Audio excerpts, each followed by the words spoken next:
happens when the league's leading losers find a field goal kicker who never misses at 100 yards. It's absolutely crazy comedy in Walt Disney Productions' Gus. Don Knotts plays the head Knut. Ed Asner plays the happy owner. Tim Conway plays offensive half-wit. From half-wits in the supermarket to half-backs in the Super Bowl, Gus has got everything. Walt Disney Productions' Gus is a Super Bowl full of laughs. Welcome, everyone, to our first pilot episode of the Medfield College Film Society. My name is Jeff Crawford, and I am joined here by the founder of this podcast, Mr. Robert McSwain. Robert, how are you doing tonight? I am doing just fine. Jeff, how are you doing? I'm doing excellent. I'm really excited to get into a film tonight, and we will be doing that with the movie Gus. Yes, and this is our very first pilot episode. And if you know anything about pilot episodes, you know that these are the episodes that are kind of like the test episodes that shows will do. So, Robert, are we going to get sold to a network? Well, not right now, but we might. But I didn't even know. This is great. Let's pilot away. Well, so what will happen is, and normally with a pilot, you'll pitch an idea, a network or some producers, Netflix, for instance, would green light it. They would let us produce a pilot episode, which would be sort of a test run of our concept. They would give feedback, they'd make changes, and if you listen to this episode, you will notice a very big change from our future episodes. And what is that big change, Jeff? Well, we are missing a member of the podcast. If you've heard our introduction, you know that my brother Michael Crawford is a member of the society now, and he wasn't originally. So we were happy to add him, and he fit just like a glove. We did a second pilot with him to make sure everything felt great, and it did. It really did. I mean, I've been a bit excited for what we've been creating so far with our other episodes that we've already recorded. So I'm going to challenge everybody to subscribe and listen to our show, and we hope you enjoy it. And Jeff, you have anything to add? Just that we'd love to hear from everybody. We're on Twitter and Instagram at MedfieldFilm, and you can email us at info@medfieldfilm.com. And we'd love to hear any feedback. We'd just love to hear from you. So without any further delay, let's go ahead and get into our first pilot episode. We hope you all enjoy.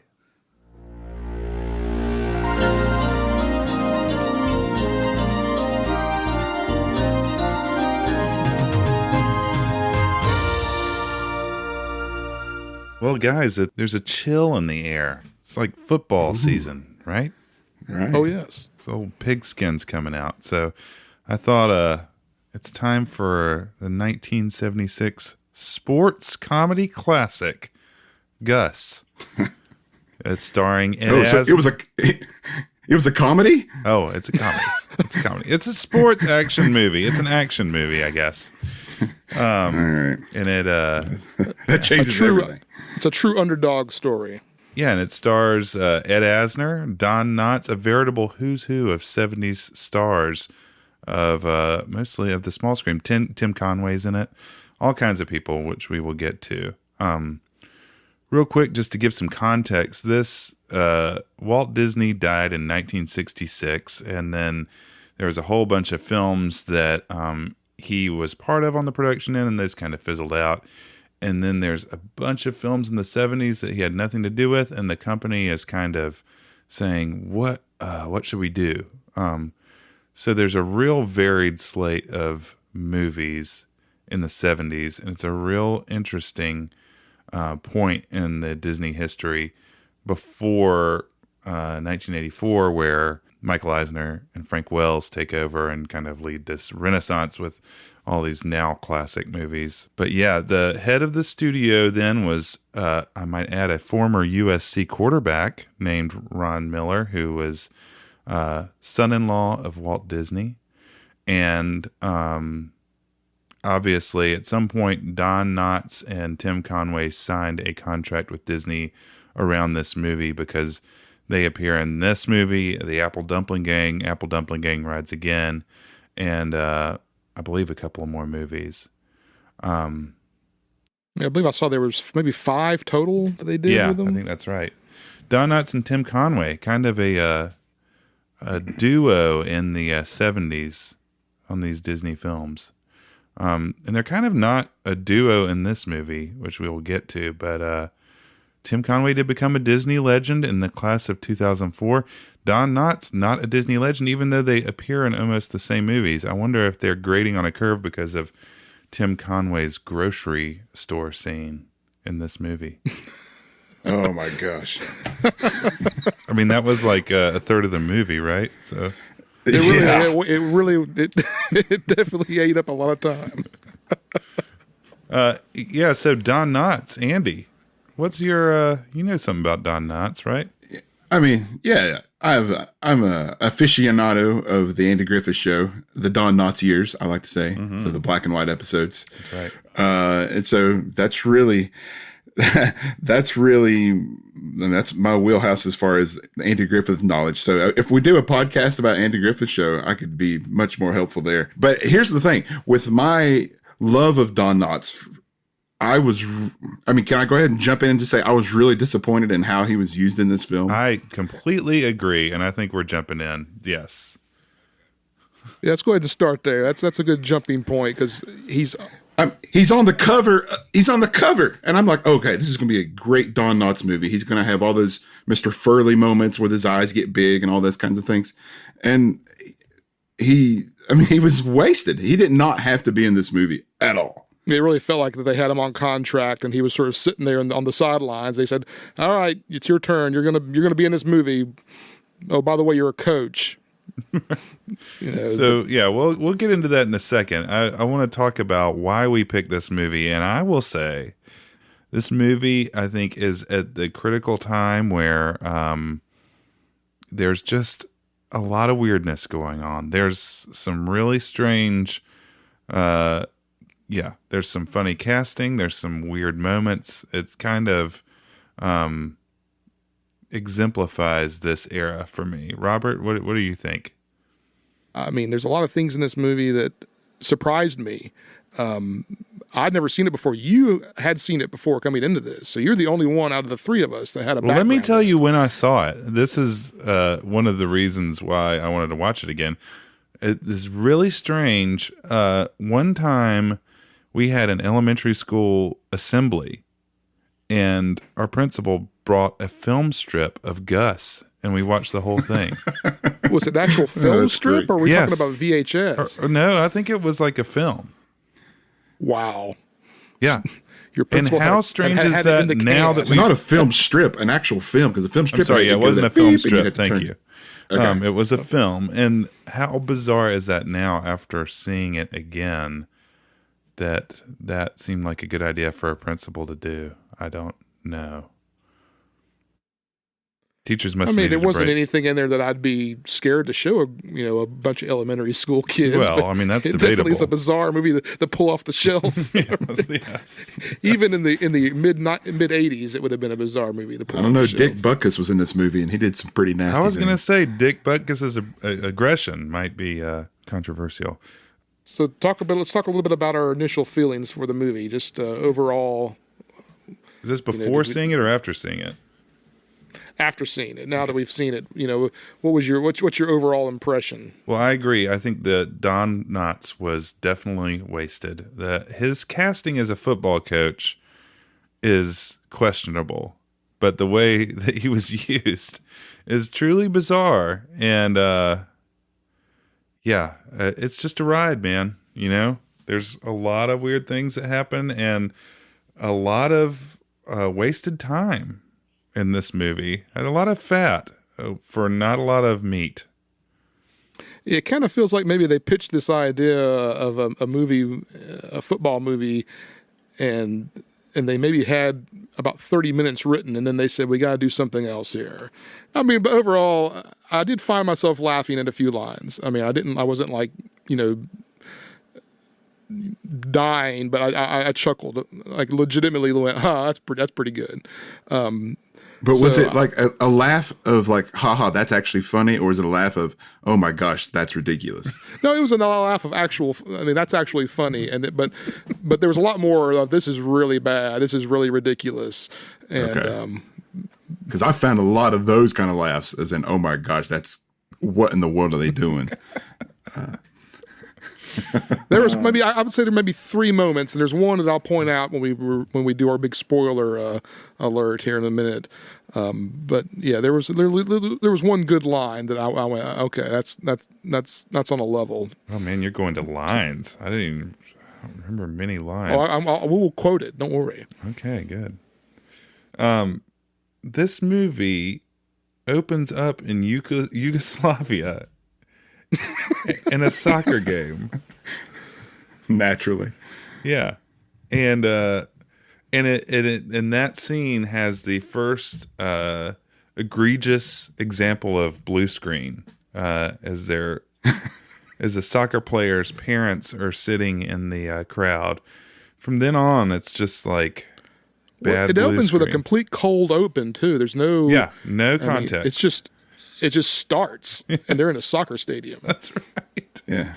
Yugoslavian family watching their son play soccer with his brother, their other son, who does the first pratfall of the movie, which won't be the last. So there's a family in Yugoslavia. They have one son who is the hero, the other who is the ne'er-do-well. I mean, not ne'er-do-well. He's like just a dunce kind of character goofball who has a mule named Gus.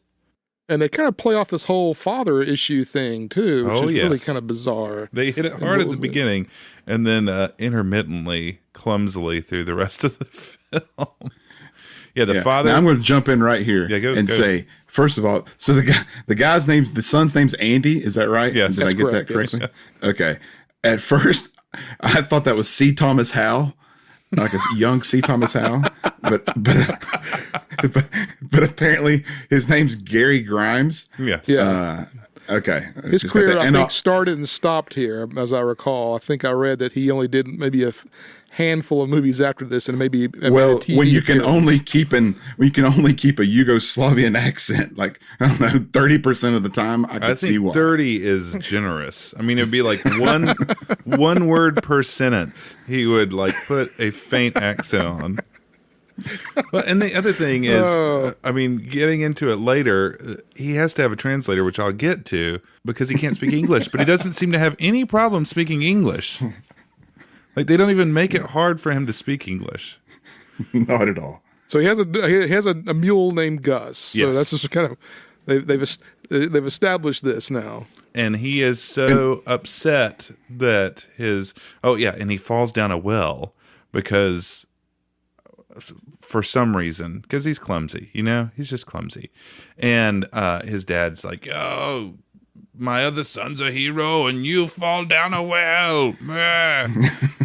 The other son, the soccer player, they show him scoring a goal against the worst defenders in soccer. And they just leave it wide open. And he's like, he's the greatest Yugoslavian soccer player ever. Yeah. He plays for Yugoslavia, so how great can he be, right? I mean, let's be honest here. I will say this, the first, I don't know, I thought they were talking about Hungary. I thought he kept saying Hungarian, and so I was like, then they switched to Yugoslavian. I was like, oh, great, this movie can't even keep the country straight. But that was just me not following at first. Well, I wonder why, because it's a real head jerker. Yeah. Anyway, at some point, Andy has his rage against his father and complains to Gus, who kicks a soccer ball really far. And so that's where you hear the first sound effect, right, for the kick. It's this really bizarre sound as the ball flies through the air. Yeah, it is, and it's consistent throughout the whole movie, exactly the same. The Foley guy was really he was earning his paycheck in this movie. Well, I mean, the mule kicks it really far. We haven't experienced this in real life, so maybe that's the sound it would make. Nobody knows. That's true. That's true. Somehow this kicking of the soccer ball makes the newspaper. Maybe it's the Yugoslavian newspaper as read by a character in California. Is that right? Am I getting that right? I believe that's right, yeah. And her name is Sandy. Are we assuming that the Associated Press picked this up? Or No, I think this is there by the some chance that she gets a Yugoslavia newspaper? Well, she every day does and reads because it? she is by nationality. I'm sorry, Debbie. Debbie is her name. Debbie Ooh, I like is Debbie. Yugoslavian by nationality, gets the paper, and she is somehow involved in the California Adams football organization. Which, Now, let's talk about this real quick. So I Please. want to touch on this. The California Adams, and they play in the NFL, so the NFL licensed this. They said, oh, yeah, sure, you can use the NFL in this, but we're not going to let you have a team. You're going to need to make up your own fake team, but you can play all of our real teams that you want in the movie. all the real I found teams that except really for bizarre. except for the Michigan Mammoths, who they play later. Oh, it's So it's like, why do they have to make up one other fictitious team? It's really strange. because they play the Raiders, and then don't they play the Rams? They Or play the just play Raiders? 49ers, or the Packers. They start with the that's right. Packers. Yeah. That's the first team you see. Yeah. That's right. Yeah, because immediately when I saw the Packers, I was like, "Holy cow! They actually got this is licensed. They agreed to let them use this." This would never happen with today's NFL. I mean, there's no way the NFL would do this today, right? Oh no! Yeah. Yeah, no way. And I was completely confused because the whole time the music that's playing is like college football, like rah, rah, rah music. And so I'm thinking, oh, this is a college football team. Okay. And then I saw the Packers and I was like, oh my gosh, they've even screwed this up. Well, so yeah, This is awful. that brings up a whole nother thing. So she knows about Gus, and then they go to this Adams team, and then they go into this long, like almost 10-minute credit sequence where they're showing this It's football staggered team. credits. Yeah, it's staggered. There's freeze, like they'll freeze the music, they'll show some bad highlights, and then they'll start the music and the credits, and then they'll stop it. It goes on forever.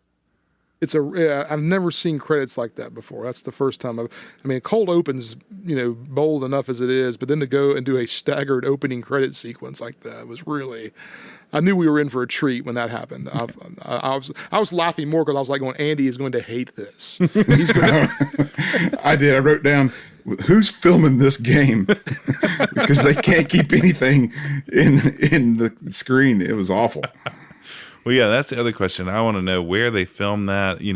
Again, they can't fill any kind of stadium with people, so everything is on the sidelines is blue screen with a very obvious, like probably LA Coliseum behind them. yeah, it looked like, one And of the then, college Coliseums or the LA Coliseum, yeah. And then they have this neutral football field where they show all these, bloopers in slow motion. It just goes on forever. And so this team is very bad, and they're looking for an edge to make money. The Ed Asner character, I guess, is the owner, general manager, whatever of this team.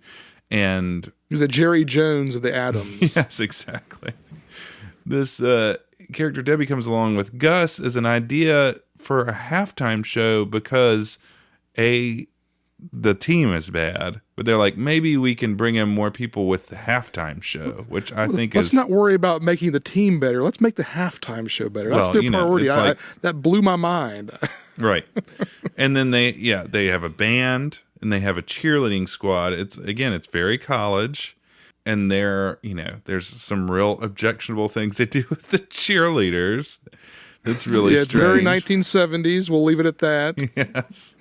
But there's several pratfalls in that scene too, where they're showing the band and the cheerleaders as, basically mess up, like they're not going to bring in the people, the bass drum falls off the stand, and then the cheerleader randomly flips through the bass drum. So complete and abject failure for the California Adams. Robert, was that one of those moments you laughed?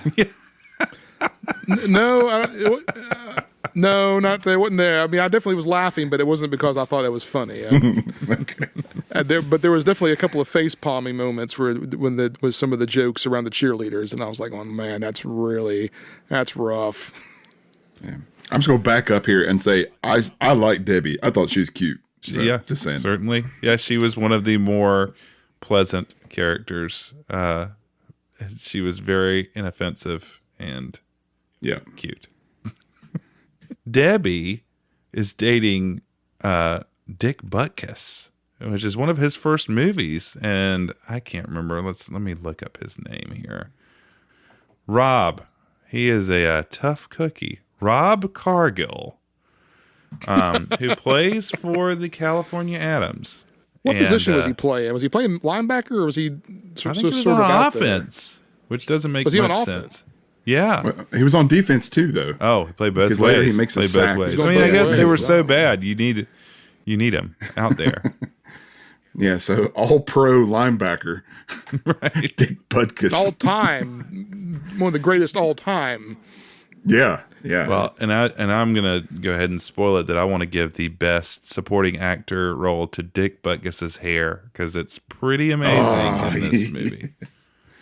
And not only for sports fans do we have Dick Butkus, but in the booth you've got Dick Enberg, young Dick Enberg, who's like a Hall of Fame announcer who was the Adams announcer, and Johnny Unitas. Yeah, Johnny, who did some really fine acting himself. Oh yes. Well, do you think that because the whole kind of gag was he never got to talk? Do you think it was because that was a rewrite on the set where they were letting him talk and they went, "This isn't working. We got to cut all of Johnny's lines out because he can't do it."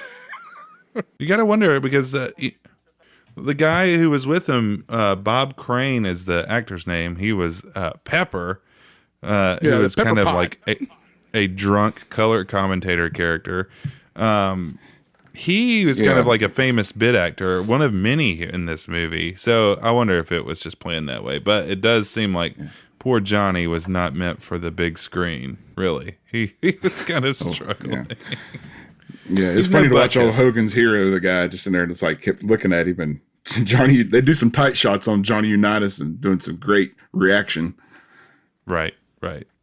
Yeah, so Ed Asner, who is kind of one of the lead characters, a lot more than Don Knotts. Yeah. His character is kind of down on his luck, trying to keep this franchise in his possession, and he's up against this kind of shady character, Charles Gwynn, who is played by Harold Gould, another 70s bit player. He was in The Sting and all kinds of TV. All these guys were in TV, and he's in cahoots with Cal Wilson, played by TV's Dick Van Patten, and they're kind of scheming against Hank Cooper, the Ed Asner character, to take his team away from him.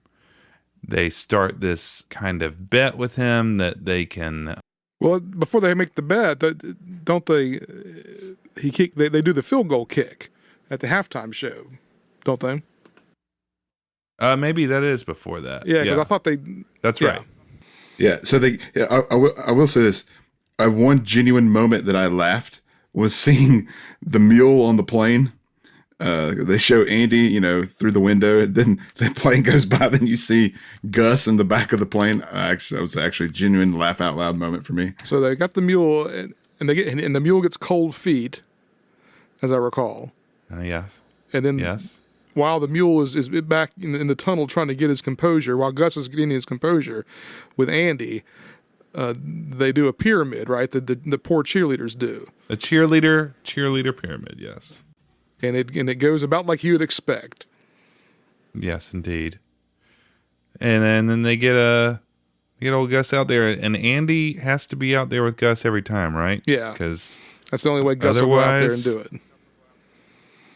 And no good. did we ever? Yeah. Did anyone bother to translate what the prompt was that Andy said to get Gus to kick? Can't say I did. I'll turn you into glue. Yes, maybe that's what it said. It was a threat. It was Glue Factory, is what he was saying. But it was like a voyage or something like that, or it was Oich. yeah, I think oich. is Yeah, what that's it it. was. Oich. Yeah. So Which hilariously is the one quote on IMDb from this movie. that's the only quote. Is oich. Yes. How come Gus got a helmet but Andy didn't? That's such a good question. Well, you gotta protect your asset there. I mean, that's a.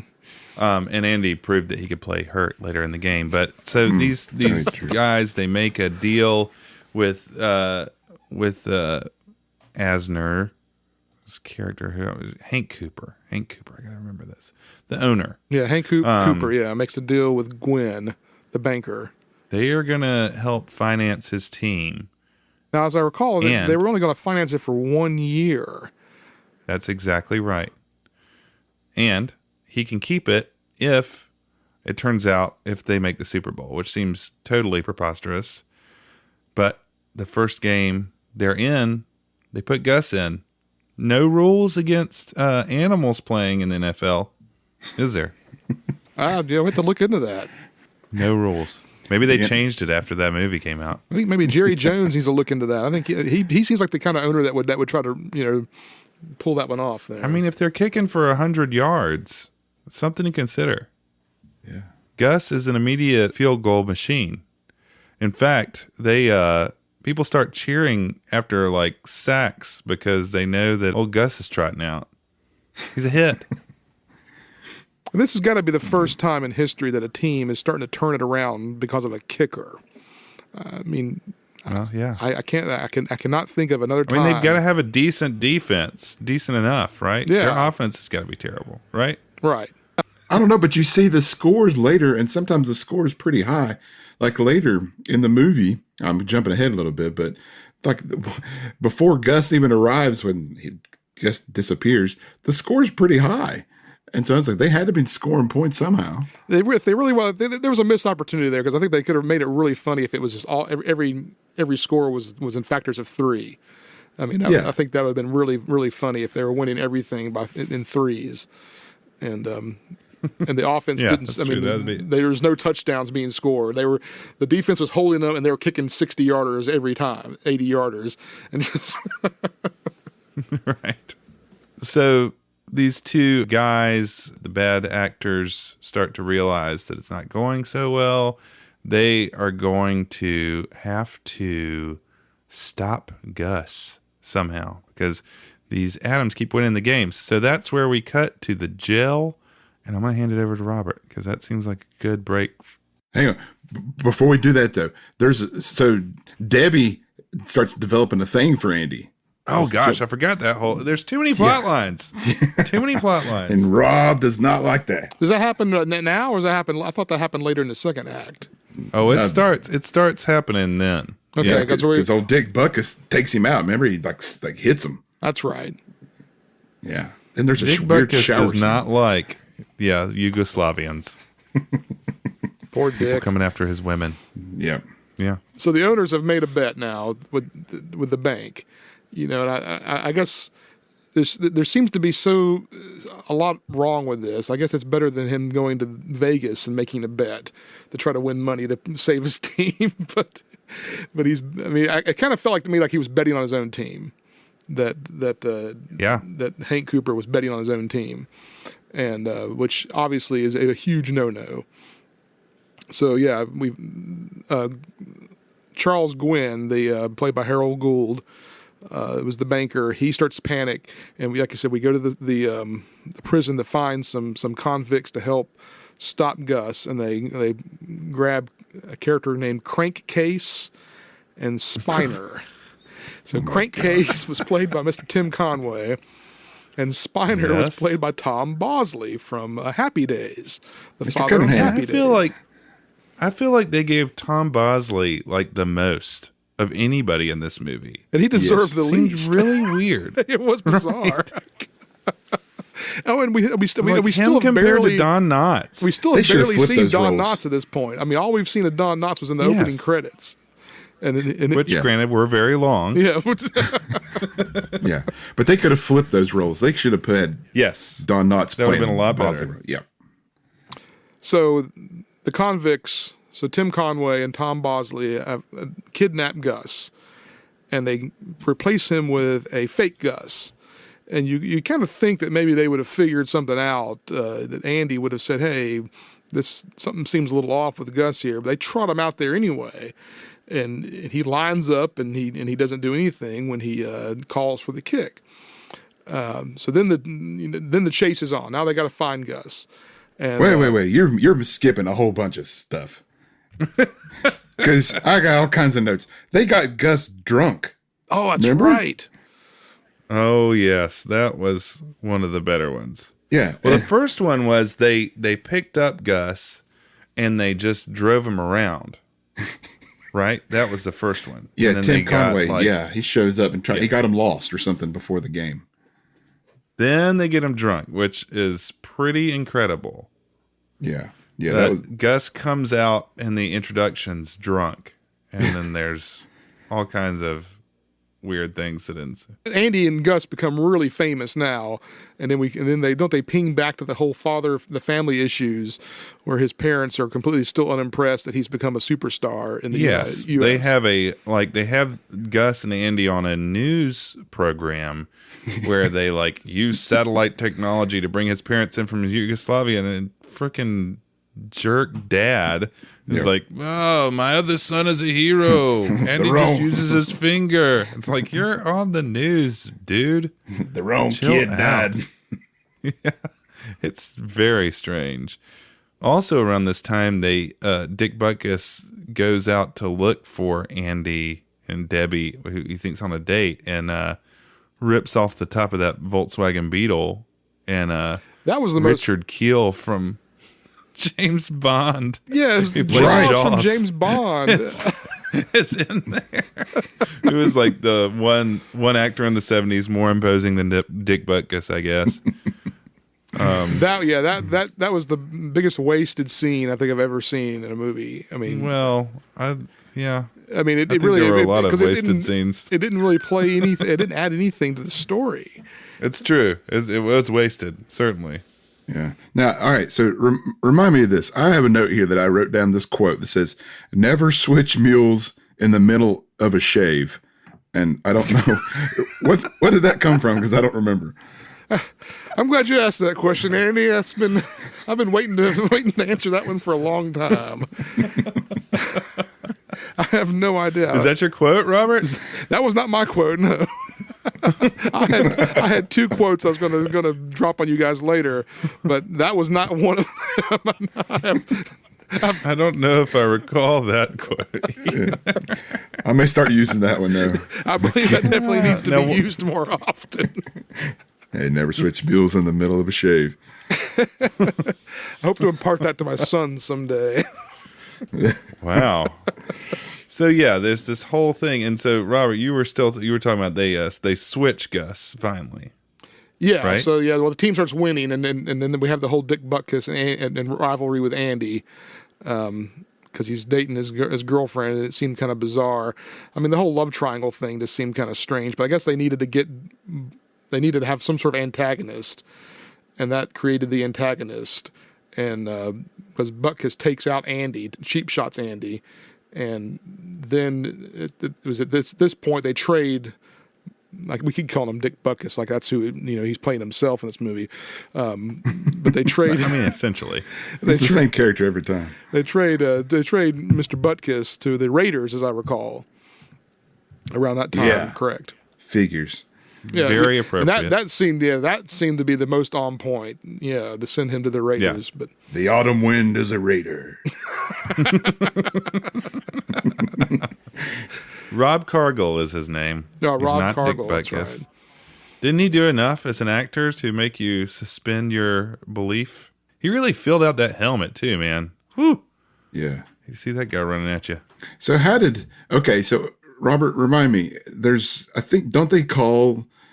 Mr. Cunningham and Tim Conway, don't they call Mr. Cunningham? What's his name? They call Tom Andy Bosley. and say, hey, Tom Bosley. They call Andy and they're like, Debbie's hurt, get down here to the hospital. Yes, they do that. Oh yeah, they said she needed a blood transfusion. Yeah. And he's using this really terrible German accent the whole time, Tom Bosley is. So Andy arrives in the hospital and they lock him up. His impersonation of a doctor is just a kind of anti-Nazi German accent. We will not experiment on them. He's in the elevator with these two nurses talking to him. He's like, if you look at this as X-ray, you will see. So weird. Yeah. Yeah. And there's a cat in the hospital. Why is a cat in the hospital? That's a good question. Why does Tim Conway's so afraid he'll be discovered that he has his like mask on over everything but just very narrow eyes. So that definitely doesn't seem suspicious. No, old Tim Conway, he's always playing the same guy in these movies. But he's a Disney legend like for it, though. The dopey sidekick who does a bunch of pratfalls. So they got Andy away from Gus now, so Gus won't kick. That was the whole point, right? To get Andy to come down to the hospital, and they lock up Andy. Well, Andy got out. He broke loose. Right. Oh, that's right, because they had that terrible like X-ray scene, right? Oh God! Oh, yes. I forgot about that. With the completely There's a creepy chase animation. to the hospital before the grocery store, in which he's hiding behind a X-ray machine with the cat. And why is the cat there? We don't know, but it keeps like putting up pictures of the X-ray in the dark, and then it gets into this terrible hand-drawn animation, which at first is like with the proportions of the X-ray machine, then moves to like full screen X-ray image with him and Tom Bosley's skeletons and the cats like fighting or whatever. Tussling. Really weird. So they win the game. They win the playoff game. Now they're going to the Super Bowl. To play the Michigan Mammoths. The Michigan Mammoths. Getting really close to winning that bet. And this is when Spiner and Crank Case, Tim Conway and Tom Bosley or Mr. Cunningham, they replace Gus with an ordinary mule. Just an ordinary mule. They check into a local hotel and lock up Gus in the hotel. Yeah, creepiest hotel manager ever. I mean, that seemed very believable to me. Like 70s hotel manager. Yeah, it was creepy. Super creepy. So now Andy realizes that there's a fake Gus here, and because of his nose, right? Right. They had painted his nose. And this is when Gus escapes from the hotel room and he's on the run. And hilarity ensues. And with Hank Cooper looking hops in a helicopter immediately, goes and just starts, searching all of L.A. for a mule. With a helicopter. With a helicopter. Yeah. While the game is going on. While the Super Bowl is still taking place. Yeah. And that Glad to brings see us, that the Super Bowl was still boring back then, too. That brings us to the best part of this whole movie, which was the supermarket scene at Ralph's supermarket chain. Which, of course they find him at the grocery store. Yeah. Because L.A., it's a easy place to find somebody via helicopter. He's just at the grocery store. He's at the Ralph's. Yeah, everyone goes down to the Ralph's for everything. And I'm going to just say Ralph's has got a selection. I mean, we'll get to that in a minute. Cause Ralph's. the next, at least 20 minutes of this movie take place in the grocery store. It's extended. And basically the whole premise is the Tim Conway, Tom Bosley, are chasing a mule around a grocery store. Yeah. And no one seems to care. Chasing the mule around. Like, people are just... Yeah, there's not much care or, a lot of surprise. I mean, maybe this is a West Coast thing. Maybe that kind of stuff happens all the time out there. I don't know. I've never lived on the West Coast. The marijuana was flowing freely back then. If something was. Imagine anything at a grocery store that could spill or fall on you. I think the first thing they did, and I didn't laugh. I laughed because it was bad, not because I thought it was funny. But the first thing they do is they have the stock boy stacking the cans. That's the iconic scene that you always saw in these type of movies. And the stock boy, by the way, is pretty iconic. He's like, he could also be subbed for like fancy waiter with an apron. The same guy. It's the same. Yeah, it's the whole Benny Hill kind of shtick is what they're going for here. So he immediately Gus knocks the cans over, or was it Tim Conway? I can't remember who ran into the cans. Oh Lord, I can't remember. Probably both. I didn't really take notes of the grocery store scene. You're gonna have to carry me here. Yeah, but then don't we learn that Gus? I mean, I deduced that apparently Gus is very smart because he can read He's like reading labels and he's like, haha, and he like pushes stuff over because he can read the label. And that's a good point, because here we are.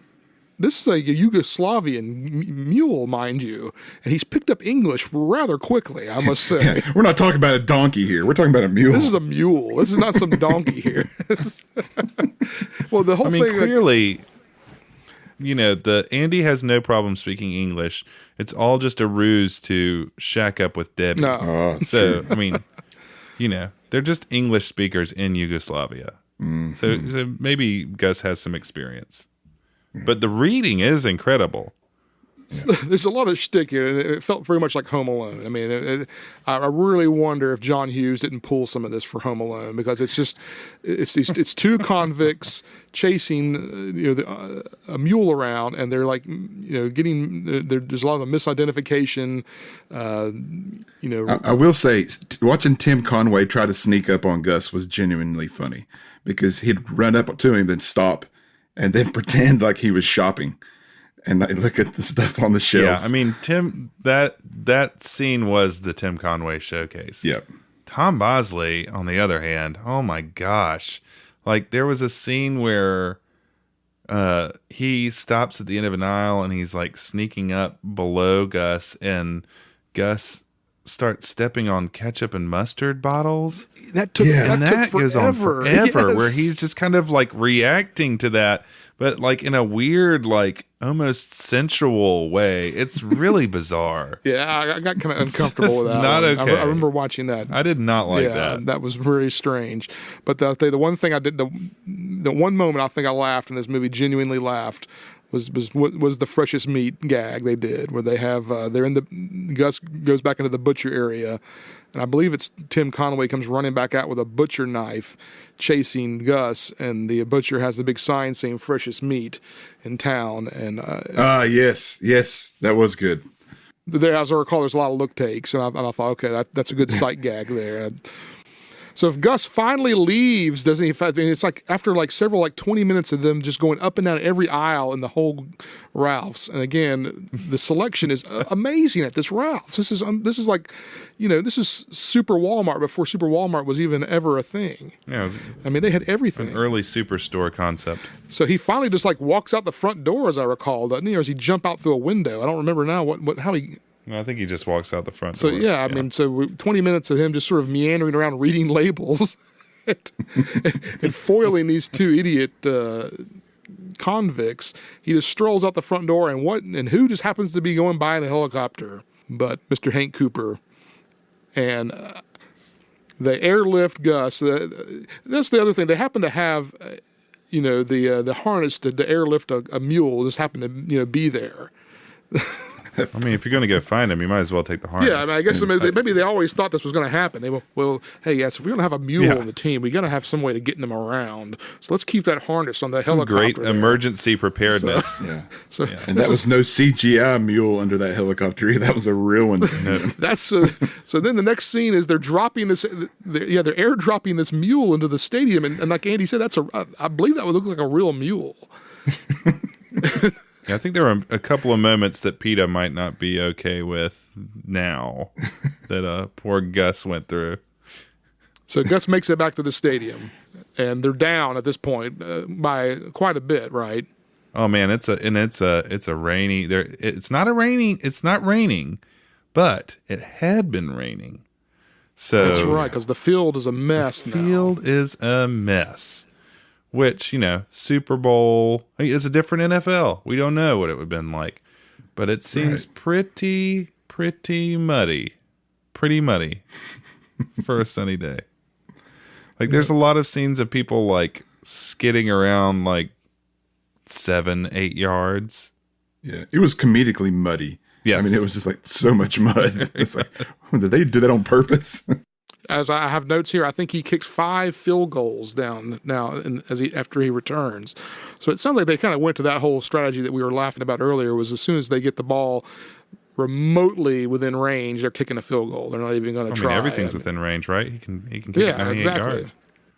And then the other team doesn't score at all. Yeah. So it's muddy field, down. Andy. Muddy field. The muddy field slows them down. That's right. This is going back, but when they bring Andy out on the stretcher because he's been hit by Dick Butkus, and he lays flat and he just yells the thing and he holds the thing. I mean, that is just ridiculous. Yeah, that was one of those moments where I kind of rolled my eyes pretty hard. It was when they brought Andy back out on the stretcher after he got laid out. But so we're back in the Super Bowl. That Gus is kicking, but there's just not enough time. There's not enough time. It seems like their backs are against the wall, right? Don Knotts is kind of like, well, we did what we could, you know. This is the line I wanted to quote here. It was, let me see if I can have it here. He says, yes. So Don Knotts' line was, "Losing by 1 point isn't bad at all. It's something to be proud of."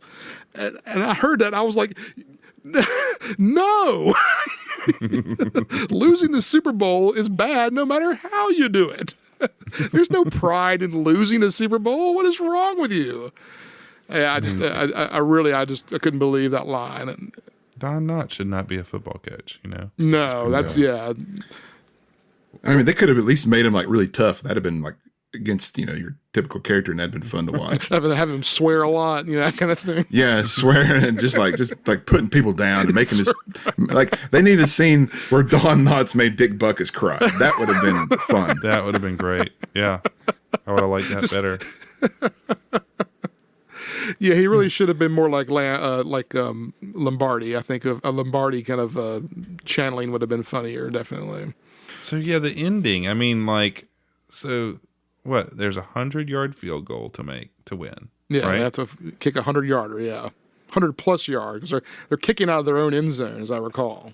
Which, you know, whatever. Football doesn't matter at this point. Then what happens? I believe they muff the hold. Exactly. Like, Gus misses the kick. Like, it doesn't miss the kick. He misses the ball, and then Andy has to pick it up and run it now. And then the slow motion. And Andy, whose job this whole time has been to use his one finger, much to the chagrin of his father, right, has to run it. What's going to happen? He does it in slow motion for like 5 minutes. It's a muddy football field. Muddy football field. And he scores. And he's a hero. Yes. And his father. But the ending is what really gets me. I mean, when I saw the ending, I choked up. Not really, but they needed his Yugoslavian older brother to like be standing there like in awe or something to show how awesome this was. But no, no, I'm talking about when Gus winks, the wink at the very end. Yeah, but I'm just talking about in general this whole daddy issue thing. Yeah, no, it never made any sense. I never got that. That was such a bizarre plot angle. Yeah, I don't know. Yeah, and with that, Gus, gentlemen, Andy, what'd you think? Did you like it? No. Well, but we kind of glossed over the whole thing was that Gus intentionally missed the kick so that Andy could be the hero. That's right, because Debbie goes up to Gus and he winks at her. And she goes, "Oh, you didn't miss that kick on purpose, or you didn't miss that kick by accident. You did it on purpose, so Andy could win the Super Bowl." At this point, I had checked out of this movie, and then they rolled credits. Really just be done with it. That very important plot element either. Yeah, I'll be darned. He knew the whole time. Gus knew the whole time. He knew Andy could do it. Yeah, there was no doubt in Gus's mind. The mule can read English. Gus could have done it too. So he didn't want to just then. He didn't feel like it. Well, mules are kind of stubborn like that, you know. That's right. And that's the thing about mules. You can't trust them. Well, so does that change what you think about the film, Andy, then? No. No. No. All right, so let's move on. We've done Never spoilers. switch mules in the middle of a shave, gentlemen. Never switch mules in the middle of a shave. I did look that up, and that is according to the movie, it's a old Yugoslavian saying. That can't be true. That's what they say. I mean, it's not really true. An of course, old it's Yugoslavian not true. proverb. That's right. Now, I thought the plot, like you guys said earlier in the podcast, I thought the plot was very thin. There was just way too many long scenes of just nothing really happening. There were some minor highlights, but I mean, I had considered watching this movie with my kids because I thought they may like it, and now I'm glad I didn't because I think they would have checked out way too soon. They'd be like, "This is boring." It does take forever to really get going. I mean, into what it is. It's just so long. Yeah. I think it's interesting. It was made by a bunch of TV people, and it seems like it felt like it could have been a TV show. Yeah, definitely. And it could have been that long. It could have been at least half as long, if not more. What about you guys? Did you guys like it? I thought, overall, I mean, they're entertaining moments. I want to say moments, not like parts. Just, flashes here and there. I was like, okay, that's, and I mean, but is it fun? I mean, it was somewhat fun. You could certainly show it to a bunch of, I mean, my kids would love the Ralph scene. They would think 20 minutes of a mule knocking over displays and doing the same gags over and over again, the same pratfalls. They'd eat that up. But I got a little tired of it after about 2 minutes with 18 to go. I think there is a lot of familiar 70s bit players and actors. I like to see them come up on screen, and some of that makes me laugh. I mean, the Richard Keel thing was so random, but it's just there's Richard Keel. Okay. I can't. It reminded me of Happy Gilmore, where Richard Keel's in that, and he stands behind. That's right. I forgot about that. Yeah. Similar role. I mean, I did not enjoy this movie, I have to say. There was no, I mean, I guess to throw it to the music thing, the only music was college fight song stuff. There was no Disney often did some kind of cool special effects, and clearly they were trying to with the X-ray thing, but it was not good. There's just no, I mean, it's one of the weakest versions of the Disney formula. I did read a review, and it talked about that, what you just said, that that there's this Disney formula that was being used so much, and that they were trying to break free from that, but the review was real. I just sort of skimmed through it. It said that they went right back to the formula and then whiffed on it. Yeah. I mean, it's like you were saying, a lot of those early comedies that Disney did, the live action comedies, had pretty interesting conceits, and then there were great visual gags, like the kind you're talking about with the fresh meat. But this one did not have any of that kind of richness. It was no. It's they had a brainstorming session where it was okay, how can these guys take Gus away from the football game? Let's think about all the ways, and then we're going to do that. And then we'll put them in a grocery store, and then they'll win. The end. You got to give it up to Gus, though. I mean, Gus killed. Gus was great. I mean, I need to look up the mule, find out what the story on the mule was. You need to find out where he's buried and go visit his grave, That'd be hysterical. So let me ask you this. Is there anything in Disney lore as far as the parks or anything related to Gus at all? No. Is there some sports store on, what's the name of the main street America or whatever that name is? I can't think of any Gus, anything.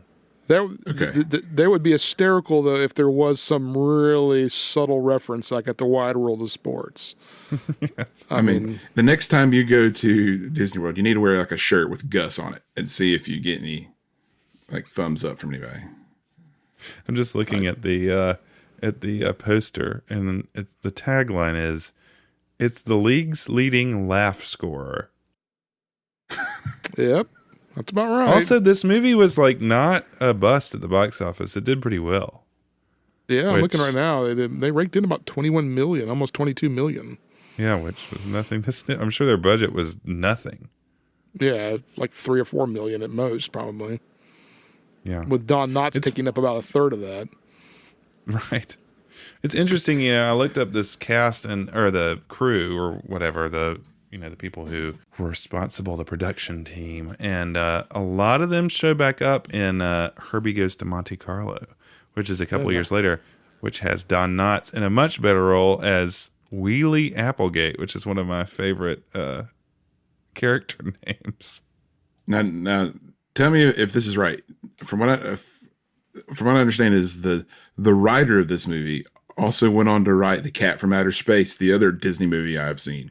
Yes. And I also will point out, I'm just reading this right now too, that the director, I can't pronounce his last name, Vincent McEveety. Mm-hmm. He directed Herbie Goes to Monte Carlo, The Apple Dumpling Gang Rides Again, Herbie Goes Bananas. So he so there's some heavyweights right there that he did. Yeah. Sort I of. mean, yeah, relatively speaking. Relatively speaking, yeah. No, but I mean, And he directed that movie called The $1 Million Duck. That sounds like a winner. Well, yeah, a lot of those people were on $1 Million Duck, which is... Oh, that's right. I see that now. 1971. I've never heard of that movie. But boy, Herbie Goes to Monte Carlo and Apple Dumpling Game are leagues above this movie. This movie just feels like they were like, let's do a football movie with a donkey, and that will be enough. We don't have to think about anything else. It's good. All right. So let me ask you this. Would this movie get made today? Probably. I could see it being made today. I could see a reboot, a Gus reboot. All right. Who would you cast? Who would I cast? Boy. Man. Boy. All right. Now we're talking. I think I think you got to do Zach Galifianakis is going to play Andy. I mean, that's to me. Oh, wow. I mean, yeah. See, I would put Zach Galifianakis as like the Tom Bosley character. Yeah. All right, so I guess he needs to be a little more athletic. You're right. I can see, but Galifianakis needs to be attached to this somewhere. Yeah, for sure. We got to get Jason Bateman in there somewhere. What's he going to do? Jason Bateman would play Andy. Yeah. There we go. There we go. No, Bateman would be Dick Van Patten guy. So Tom Bosley's character would be Galifianakis, and then we'd have. You could do the Hangover crew and do Ed Harris as not Ed Harris. Ed Harris as Ed Don Helms Knotts. as Ed Harris as Don Knotts. That would be better than Don Knotts. I was gonna say Ed Helms as Tim Conway's character. I was going to say, who's the guy from Jackass? Yeah, Johnny Knoxville. Yeah, Johnny Knoxville. That'd be good too.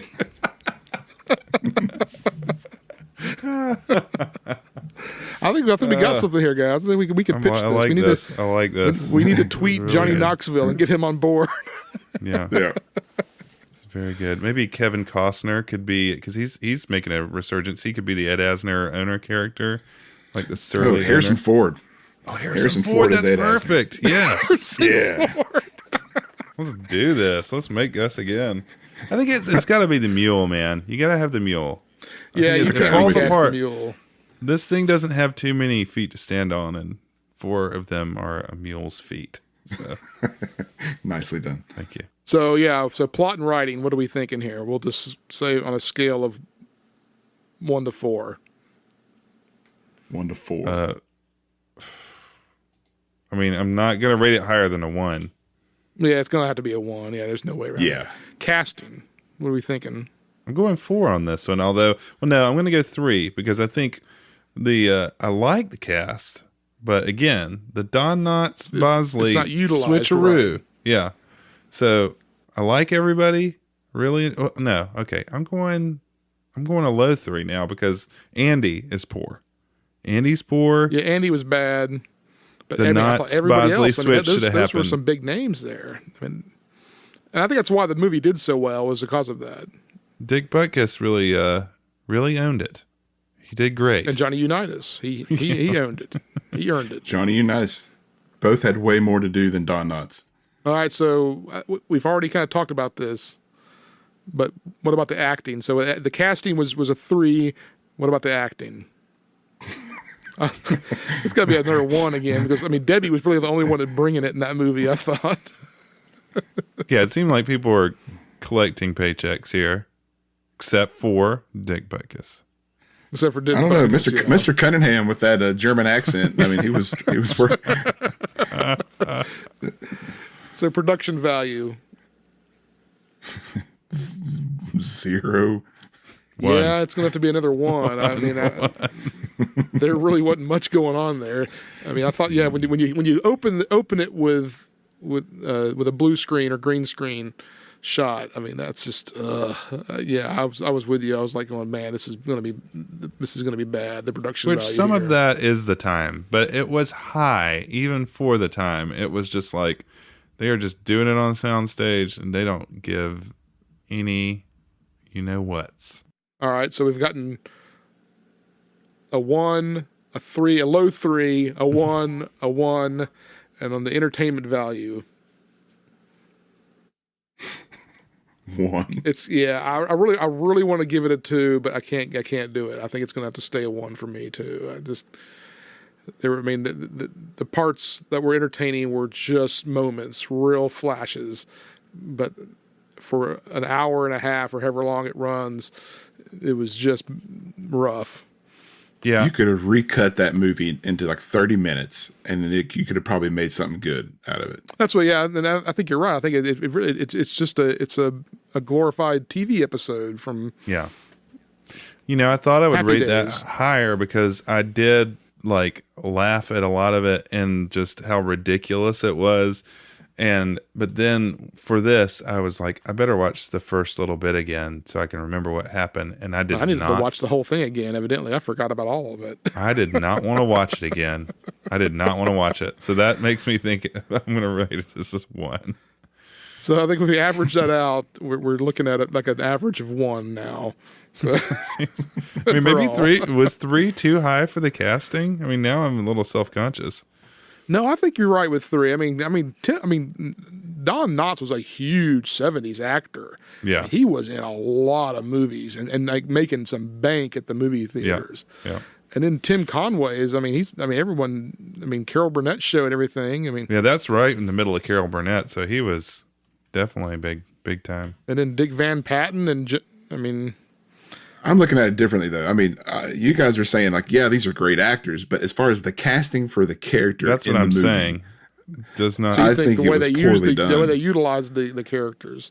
Yeah, there's lots of movies now with all kinds of stars in them, and you just, you're like, wow, if you said, wow, those are all great people, then yeah, it's well casted. But if you say, were they cast right for their part, then I would say it's a 1. I'm moving it down to 2. All right, so we're down to 2 now. I mean, either Who's way, it's good at bad, math? right? Who can average that out real fast? I don't know. Richard Keel, though, was amazing. Yeah, no, he did Kill great. really- He did great. As Tall Man. That's tall man. Tall man. They couldn't even give him a name. Why bother?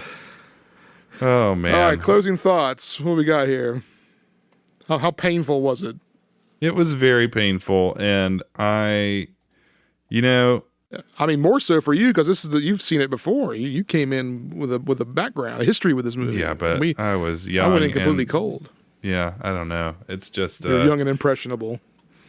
Do you remember walking away being impressed, or do you remember walking away being, what was that? What did we just watch here? I think the latter. I think I did not really enjoy it in elementary school, so that's not a good sign. I could see you not liking it. Knowing you in elementary school, I could see you walking away going, "What in the world was that?" Oh man, yeah. I don't know. I'm just there's nowhere to go but up from there. I think that's probably the worst Disney movie I can think of. So that's good. That's saying something. There's some stinkers out there. I don't know. That's my opinion. I think there's like something in Disney movies that is like interesting. Usually, this one didn't have much of anything. So yeah, it was a scene, man. They should have had somebody like Paul Lynde in that thing. That would have Oh yeah, yeah, exactly. yeah. Well, that'd have been great. That's a good idea. Well, this has been fun, boys. Not watching the movie, but talking with you all about the movie was fun. Yeah, absolutely. That's been great. So from all of us here at the Medfield College Film Society, we thank you for joining us on this adventure through the making of Gus. So for Robert, Jeff, and Andy, We'll see you at Ralph's. we'll see you at Ralph's.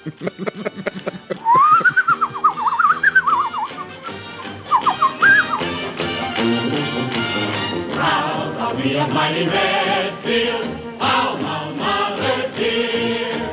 All your sons and daughters hail to thee, Redfield College of Technology. And while we hold your banner high, rock, rock, we shout your praises to the sky, rock, rock. For proud are we of mighty Redfield.